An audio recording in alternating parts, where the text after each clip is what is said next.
Hello guys, welcome back to our YouTube channel Chikkus വേൾഡിൻ്റെ പുതിയൊരു വീഡിയോയിലേക്ക് എല്ലാവർക്കും സ്വാഗതം. അപ്പോൾ ഇന്നത്തെ വീഡിയോ എന്ന് പറഞ്ഞു കഴിഞ്ഞാൽ തൊണ്ടയ്ക്ക് നല്ല ബുദ്ധിമുട്ടുണ്ട് പനിയുടെ. എന്നാലും സാരമില്ല, എന്നാലും എനിക്ക് ഈ വീഡിയോ ഇടണം. അപ്പം ഞാൻ ഇന്ന് പറയാൻ വന്ന വീഡിയോ എന്ന് പറഞ്ഞു കഴിഞ്ഞാൽ കുറേ ദിവസമായി പനിയും ബുദ്ധിമുട്ടും കൊണ്ട് ഞാൻ നല്ല രീതിക്ക് പനിയും ബുദ്ധിമുട്ടും ഫേസ് ചെയ്യുന്നുണ്ട്. കാരണം സാധാരണ രീതിയിലൊരു പനി എന്ന് പറയാൻ പറ്റില്ല, കാരണം അതിൻ്റെ അപ്പുറമായിരുന്നു ഈ പ്രാവശ്യം ഞാൻ അനുഭവിച്ചിട്ടുണ്ടായിരുന്ന പനി എന്ന് പറഞ്ഞു കഴിഞ്ഞാൽ. ചൂടെന്ന് പറഞ്ഞു കഴിഞ്ഞാൽ ഇത്ര ദൂരെ കൈ വെച്ചാൽ നമ്മുടെ കൈയൊക്കെ പൊള്ളും, അങ്ങനത്തെ ചൂട്. എനിക്ക് എഴുന്നേറ്റ് നിൽക്കാനുള്ള ആരോഗ്യം കൂടിയില്ല. പിന്നെ പച്ച വെള്ളം കുടിച്ചാൽ പോലും ഛർദ്ദിക്കും, അങ്ങനത്തെ ഒരു അവസ്ഥയിലൊരു പനിയായിരുന്നു. തലവേദനയെന്ന് പറഞ്ഞു കഴിഞ്ഞാൽ പിന്നെ പറയണ്ട. പിന്നെ നേരെ എഴുന്നേറ്റ് നിൽക്കുമ്പോൾ നമുക്ക് തല കറങ്ങും, അതുകൊണ്ട് ഒരാൾ നമ്മുടെ കൂടെ ഇല്ലാതെ നമുക്ക് പറ്റത്തില്ല. അങ്ങനത്തെ അവസ്ഥയിലൊരു പനിയായിരുന്നു. കാരണം കൂടെ ഒരാളില്ലാതെ നമുക്ക് പറ്റില്ല, കാരണം അങ്ങനത്തെ ഒരു പനി, അസ്വസ്ഥത. അപ്പോൾ ഞാൻ എല്ലാ ദിവസവും ജോലിക്ക് പോകുന്ന പോലെ തന്നെ ഒരു ദിവസം ജോലിക്ക് പോയി അവിടെ ചെന്ന് കഴിഞ്ഞപ്പോഴത്തേക്ക് എനിക്ക് പെട്ടെന്ന് പനി, ചൂട് കൂടി.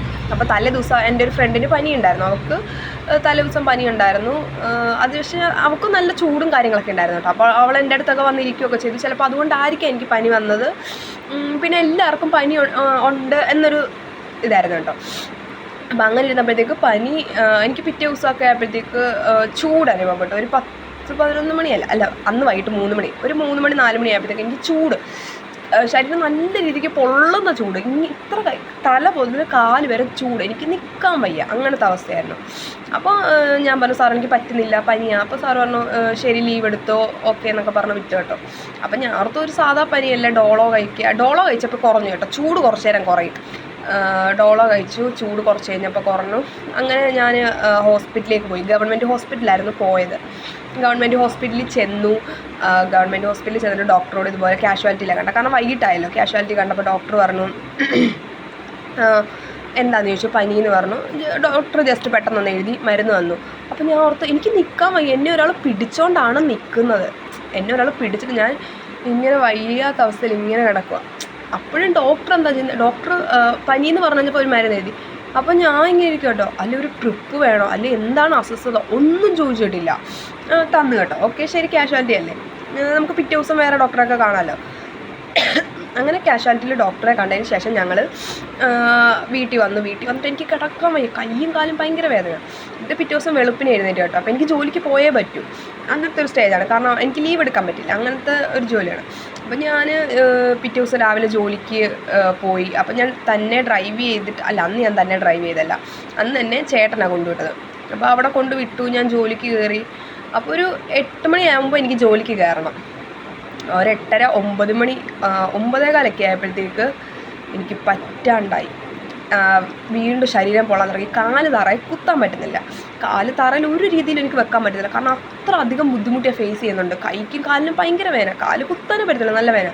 ഞാൻ സാറിൻ്റെ അടുത്ത് പറഞ്ഞു, സാർ എനിക്ക് പനി കൂടുന്നുണ്ട്, എനിക്ക് ഒട്ടും പറ്റുന്നില്ല. എൻ്റെ ഒരു പാരസെറ്റാമോളും കാര്യങ്ങളൊക്കെ കിടക്കണം, അതൊക്കെ കഴിച്ചു, എന്നിപ്പോൾ എനിക്കൊരു കുറവില്ല. ചൂടെന്ന് പറഞ്ഞാൽ അന്യായ ചൂട്, എനിക്ക് പറ്റുന്നില്ല സാറെന്ന് പറഞ്ഞു. അപ്പോൾ സാറ് പറഞ്ഞു, ശരി ലീവ് എടുത്തോ, എങ്ങനെ പോകുന്നതെന്നൊക്കെ ചോദിച്ചു. അപ്പോൾ ഞാൻ പറഞ്ഞു, ചേട്ടൻ വന്ന് കൊണ്ടുപോയിക്കോളൂ എന്ന് പറഞ്ഞു, കാരണം എനിക്ക് തന്നെ പോകാൻ എന്തായാലും പറ്റില്ല, അങ്ങനത്തെ അവസ്ഥയാണ്.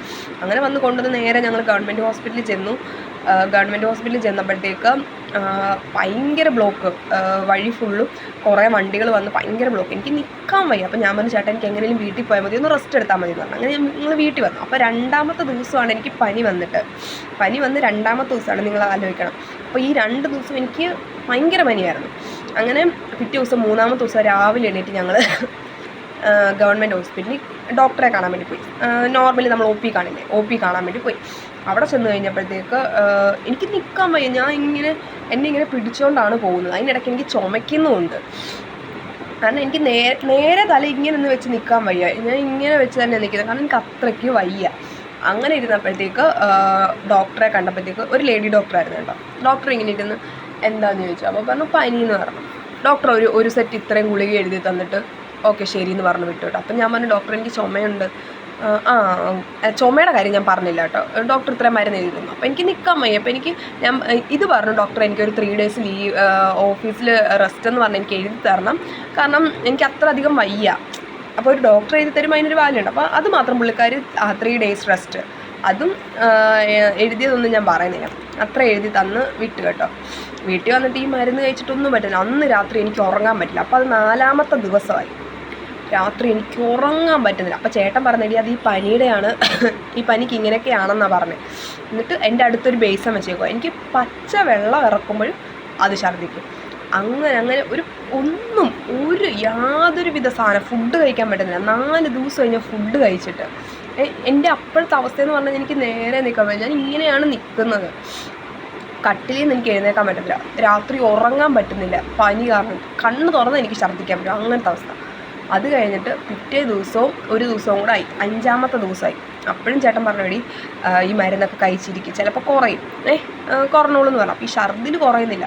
അങ്ങനെ ഞങ്ങൾ അന്ന് രാത്രിയും കൂടെ എന്ത് ചെയ്തു, കാഷ്വാലിറ്റി പോയി. കാഷ്വാലിറ്റി പോയപ്പോഴത്തേക്ക് ഡോക്ടറോട് പറഞ്ഞു, ഡോക്ടർ എനിക്ക് അത്രയ്ക്ക് വയ്യ, ഇതാണ് ട്രിപ്പും അല്ല എന്തോ ഒരു മരുന്ന് കയറ്റി. ആ മരുന്ന് കയറ്റിയിട്ടും എനിക്ക് നിൽക്കാൻ വയ്യ. എന്നിട്ടും ആ ഡോക്ടർ എന്നാൽ അഡ്മിറ്റ് ആക്കുമോ അല്ലെ എന്ത് അങ്ങനത്തെ ഒരു കാര്യവും ചെയ്തിട്ടില്ല. 5 ദിവസമായി എനിക്ക് പനി എന്ന് പറഞ്ഞാൽ ഒരു രീതിയിലും കുറവില്ല. അത് കഴിഞ്ഞിട്ട് 6ാമത്തെ ദിവസമായപ്പോഴത്തേക്കും ഞാൻ പറഞ്ഞു, ചേട്ടാ എനിക്ക് പറ്റുന്നില്ല, എന്നെ എന്തായാലും പ്രൈവറ്റ് ആശുപത്രി കൊണ്ടുപോകും, കാരണം എനിക്ക് ചത്തുപോകും, അതുപോലത്തെ പനിയാണെന്ന് പറഞ്ഞു. അങ്ങനെ ഞങ്ങൾ പ്രൈവറ്റ് ആശുപത്രി പോയി. പ്രൈവറ്റ് ആശുപത്രി ചെന്ന് കയറി ഉടനെ അവർ പറഞ്ഞ ചീട്ട് എടുക്കണ്ട, നിങ്ങൾ നേരെ കാഷ്വാലിറ്റിയിലേക്ക് ചെന്നോളാൻ പറഞ്ഞു. കാരണം എനിക്ക് നിൽക്കാൻ വയ്യ, ഒരാൾക്കത് അത് മനസ്സിലാവും, വേഗം ചെന്നോളൂ എന്ന് പറഞ്ഞു. അങ്ങനെ കാഷ്വാലിറ്റി ചെന്നോണ്ട് ഡോക്ടർ BP നോക്കിയപ്പോൾ BP ഭയങ്കര കുറവാണ്, ടെമ്പറേച്ചർ നോക്കിയപ്പോൾ പനി ഭയങ്കര കൂടുതലാണ്. അത് കഴിഞ്ഞപ്പോഴത്തേക്ക് ഡോക്ടർ പറഞ്ഞു, അപ്പോഴത്തേക്ക് 6ാമത്തെ ദിവസമായി കേട്ടോ. അപ്പോഴത്തേക്ക് ഡോക്ടർ പറഞ്ഞു ട്രിപ്പ് ഇടണം, ഛർദ്ദിലൊക്കെ അല്ല ട്രിപ്പ് ഇടാമെന്ന് പറഞ്ഞു. അങ്ങനെ എനിക്ക് ഒരു ട്രിപ്പ് ഇട്ടു, 3 ഇഞ്ചക്ഷൻ എടുത്തു. അതുകൂടാതെ 7നും ഒരു ഇഞ്ചക്ഷൻ എടുത്തു. അത് കഴിഞ്ഞിട്ട് പിന്നെ ഒരു ട്രിപ്പും കൂടി ഇട്ടു. ടോട്ടൽ 2 ട്രിപ്പും 3 ഇഞ്ചക്ഷനും 7നും ഒരു ഇഞ്ചക്ഷൻ, 4 ഇഞ്ചക്ഷനും എടുത്തു. അത്ര എടുത്തു കഴിഞ്ഞ് ഡോക്ടർ പറഞ്ഞു, ഇത്രയും കഴിഞ്ഞിട്ട് നിങ്ങൾ അഡ്മിറ്റ് ആവുന്നെങ്കിൽ അഡ്മിറ്റ് ആവാൻ പറഞ്ഞു. അപ്പോൾ പ്രൈവറ്റ് ഹോസ്പിറ്റലിൽ അഡ്മിറ്റ് ആവാൻ നമുക്കൊരു താല്പര്യം ഇല്ലായിരുന്നു, അറിയാമല്ലോ പ്രൈവറ്റ് ഹോസ്പിറ്റലിലെ ബില്ലും കാര്യങ്ങളും. അപ്പോൾ അത് കഴിഞ്ഞപ്പോഴത്തേക്ക് എനിക്ക് ചുമയും നിൽക്കുന്നില്ല, ചുമ ഭയങ്കരമായിട്ട് കൂടി. അപ്പോൾ ഡോക്ടർ ടാബ്ലറ്റ് കൊണ്ട് തന്നു. ആ ടാബ്ലറ്റ് കഴിച്ചപ്പോഴത്തേക്ക് ചുമ നിന്നു. അത് കഴിഞ്ഞ് കുറച്ച് കഴിഞ്ഞപ്പോഴത്തേക്കും എന്തുവായിരുന്നു, ഒരു 6 മണിയൊക്കെ ആയി. ഞങ്ങൾ രാവിലെയാണ്, ഒരു 10-11 മണിയായപ്പോഴാണ് അവിടെ ചെന്നത്. 6 മണിയായപ്പോൾ ഡോക്ടർ പറഞ്ഞു ശരി പൊക്കോളാൻ പറഞ്ഞു. അപ്പം ഞാൻ എഴുന്നേറ്റപ്പോൾ എനിക്ക് എഴുന്നേക്കാൻ പറ്റുന്നില്ല, കാരണം എനിക്ക് നിൽക്കാൻ പറ്റുന്നില്ല, ഞാൻ തല കറങ്ങി പോകുന്ന പോലെ പോവാം. ഡോക്ടറോട് ഞാൻ പറഞ്ഞു, ഡോക്ടർ എനിക്ക് പറ്റുന്നില്ല, എനിക്ക് വീണ്ടും വയ്യെന്ന് പറഞ്ഞു. അപ്പോൾ ഡോക്ടർ പറഞ്ഞു ആണോ എന്നാൽ ഒന്നുകൂടെ നോക്കട്ടെ എന്ന് പറഞ്ഞു. എന്നിട്ട് വീണ്ടും BP ചെക്ക് ചെയ്തപ്പോൾ BP ഭയങ്കര ലോയ, BP കുറഞ്ഞ് തീരെ ഇതാണ്. ഡോക്ടർ പറഞ്ഞു അങ്ങനെ ഇപ്പോൾ ഈ അവസ്ഥയിൽ വിടാൻ പറ്റത്തില്ല, കുറച്ച് നേരം ഇവിടെ കിടക്ക്, ഒരു ട്രിപ്പ് കൂടെ കയറ്റാൻ പറഞ്ഞു. അങ്ങനെ ഡോക്ടർ ഒരു ട്രിപ്പും കൂടി ഇട്ട് അതിന് ശേഷം 7ന് ഒരു ഇഞ്ചക്ഷൻ കൂടി എടുത്തു. ഒരു ഇഞ്ചക്ഷൻ കൂടി എടുത്തു കഴിഞ്ഞപ്പോഴത്തേക്ക് ഏകദേശം എൻ്റെ ചൂടൊക്കെ ഒന്ന് കുറഞ്ഞ് ഞാനൊന്ന് ഓക്കെയായി. അത്ര ദിവസത്തിൽ എനിക്കൊരാശ്വാസം കിട്ടിയത്. അത്രയും മരുന്ന് ചെയ്തിട്ടും പിന്നെ മരുന്ന് ചെയ്തിട്ടാണ് എനിക്ക് ഒന്ന് ഓക്കെ ആയത്. അതേ സ്ഥാനത്ത് ഈ ഗവൺമെൻറ് ഹോസ്പിറ്റലുകാർ തിരിഞ്ഞു നോക്കിയിട്ടില്ല. അത് ഞാൻ 100% ഉറപ്പാണ്. പ്രൈവറ്റ് ആശുപത്രിയിൽ കാശ് പൊക്കോട്ടെ എന്തായിക്കോട്ടെ, അവരത്രയെങ്കിലും ചെയ്യാനുള്ളൊരു മനസ്സ് കാണിച്ചു. അത് കഴിഞ്ഞ് പിറ്റേ ദിവസം 7ാമത്തെ ദിവസമായി. ഈ 7ന് 2 ഇഞ്ചക്ഷൻ എടുത്തിട്ട് എനിക്ക് നിൽക്കാൻ വയ്യ, കാല് കുത്താൻ പറ്റത്തില്ല, കാരണം ഭയങ്കര ഞാനിങ്ങനെ ഞൊണ്ടി നടക്കുന്ന പോലെയായിരുന്നു നടന്നുകൊണ്ടിരുന്നത്. അപ്പോഴും എനിക്ക് പനി കുറഞ്ഞു, എനിക്ക് നല്ല രീതിക്ക് പനി കുറഞ്ഞു. എനിക്ക് ഛർദ്ദിനുള്ള മരുന്ന് അവർ തന്നു, അല്ലെ എല്ലാത്തിനും അവർ പെർഫെക്റ്റ് മരുന്നുകൾ തന്നു.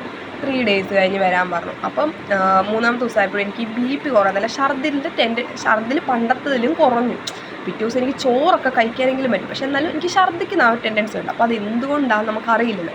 അതുകൊണ്ട് ഞങ്ങൾ ഡോക്ടറെ അടുത്ത് പോയപ്പോൾ ഡോക്ടർ പറഞ്ഞു ഇപ്പോഴും BP കുറവുണ്ട്, അതിൻ്റെ പ്രശ്നമാണ്, ഇയർ ബാലൻസിൻ്റെ പ്രശ്നമുണ്ട്, അതാണെന്ന് പറഞ്ഞു. അപ്പം എന്തായിക്കോട്ടെ, എന്ത് അസുഖമായിക്കോട്ടെ, ഒരു ഹോസ്പിറ്റലിൽ വരുമ്പം ഒരു ഡോക്ടർമാർ കാണിക്കേണ്ട കുറച്ച് മാനേഴ്സ് ഉണ്ട്. അത് ഗവൺമെൻറ് ഹോസ്പിറ്റലായിക്കോട്ടെ എന്തായിക്കോട്ടെ, ഒരു രോഗി വരുന്നത് അവരുടെ അസുഖം മാറാൻ വേണ്ടിയാണ്. ഞാൻ ഹോസ്പിറ്റലിൻ്റെ പേരൊന്നും എടുത്ത് പറയാത്തത് ഒരാളെ നാണം കെടുത്താൻ വേണ്ടിയിട്ടല്ല. എനിക്ക് വേണമെന്നുണ്ടെങ്കിൽ ആ ഡോക്ടറിൻ്റെ ഫോട്ടോ ഉൾപ്പെടെ ആളുടെ എല്ലാം എനിക്ക് ഇടാൻ പറ്റും, പക്ഷെ അതൊന്നും ഞാൻ വേണ്ടെന്ന് വെച്ചിട്ടാണ്. അപ്പോൾ നമ്മൾ മനസ്സിലാക്കുക ഇങ്ങനെയൊക്കെയാണ് സംഭവങ്ങൾ. അപ്പോൾ 8 ദിവസമായി. അങ്ങനെ ഇന്ന് 9, 10ാമത്തെ ദിവസമാണ് ഇന്നാണ് ഞാനൊന്ന് നേരെ നിന്നത്. എന്നാലും എനിക്ക് ശരിക്കൊന്നും നിൽക്കാൻ വയ്യ, തല അങ്ങോട്ടും ഇങ്ങോട്ടും കറങ്ങിപ്പോവും, പക്ഷെ അതൊന്നും എനിക്ക് പ്രശ്നമല്ല. എന്നാലും എനിക്ക് പഴയതിൽ നല്ല ആശ്വാസം ഇപ്പോൾ ഉണ്ട്. അപ്പോൾ ഇത്രയുമേ ഇന്നത്തെ വീഡിയോ വരുന്നുള്ളൂ. അപ്പോൾ ഇങ്ങനത്തെ അനുഭവം നിങ്ങൾക്ക് ആർക്കെങ്കിലും ലൈഫിൽ ഉണ്ടായിട്ടുണ്ടെങ്കിൽ കമൻറ്റ് ചെയ്യാൻ മറക്കരുത്. ഇപ്പോൾ ഗവൺമെൻറ് ഹോസ്പിറ്റലിൻ്റെ അവസ്ഥ ഇതൊക്കെയാണ്. പ്രൈവറ്റിൽ പോയാൽ പൈസയുടെ കാര്യം തീർന്നു. അപ്പം ഇതൊക്കെയാണ് എനിക്ക് ഹോസ്പിറ്റലിൽ നിന്നുണ്ടായിട്ടുള്ള അനുഭവം. അപ്പോൾ നിങ്ങൾക്ക് വീഡിയോ ഇഷ്ടപ്പെടുവാണെങ്കിൽ ലൈക്ക് ചെയ്യാനും ഷെയർ ചെയ്യാനും സബ്സ്ക്രൈബ് ചെയ്യാനും മറക്കരുത്. ഇതൊരിക്കലും ഒരു വീഡിയോ ലൈക്ക് ഷെയർ സബ്സ്ക്രൈബും കിട്ടാൻ വേണ്ടി മാത്രം ഇട്ടിട്ടുള്ളൊരു വീഡിയോ അല്ല. ഇത് റിയലായിട്ട് ഇപ്പോൾ ഒരു 2-3 ദിവസം മുന്നേ നടന്നിട്ടുള്ളൊരു അനുഭവമാണ്. അപ്പോൾ നിങ്ങൾക്ക് വീഡിയോ ഇഷ്ടപ്പെടുവാണെങ്കിൽ ലൈക്ക് ചെയ്യുക. അടുത്ത വീഡിയോ ആയിട്ട് വീണ്ടും കാണാം.